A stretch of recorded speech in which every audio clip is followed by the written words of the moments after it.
Di demekî de ku 6 roj bi tenê ji bo hilbijartinên yekê mijdarê ya Parlemaniya Tirkiyê mane, li derbeyê Tirkiye li gorî dem û pîvanan hilbijartin bi dawî hatin, li gorî amarên ku hikûmeta Tirkiye pêk anîne bêtirî 2 milyon û nîv welatiyên Tirkiye dikarin li welatên cîhanê dengê xwe bikarbînin û amadekariyekî teman ji bo hilbijartinan hatibû kirin, navendên dengdanê li 54 welatdan û deriyên gumrukê hatibûn vekirin, li gorî hejmara welatiyên Tirk rojên dengdanê li welatekî ji bo welatekî din hatibû guherandin ku li hejmarek welatan bi vî avayî bû.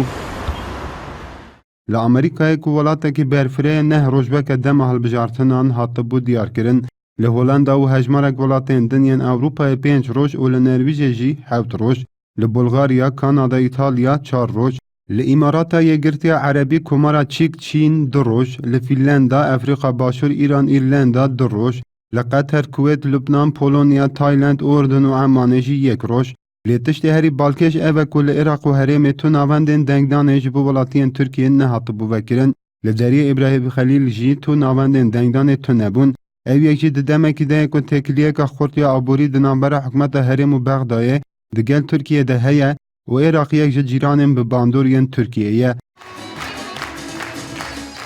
Di derbarê vê mijarê de nûnerê Partiya Gelaniya Demokratîk HDP li Hewlêrê Abid İke ji bo NRT diyar kir ku wan ev mijar gihandiyan radarên Tirkiye li nûnertiya Tirkiye li Hewlêrê lê wan bi hinceta ku li Iraqê rewşa ewlehiyê nebaş e ev yek red kiriye. İke daxuya kirin di niha de ew hewl didin welatiyên Kurdiyên ku bi armanca kar û xebatê hatine bajarên Herêmê vegerînin Tirkiye da ku dengê xwe bikarbînin û got em daxuyaniyên radarên Tirkiye di derbarê vê mijarê de red dikin û em divê baweriyê dane ji ber ku alîgirên HDP û Kurd piranî tên Iraq û Herêmê navendên dengdanê nayên vekirin û bi vî yekê hewl didin dengên HDP kêm bikin.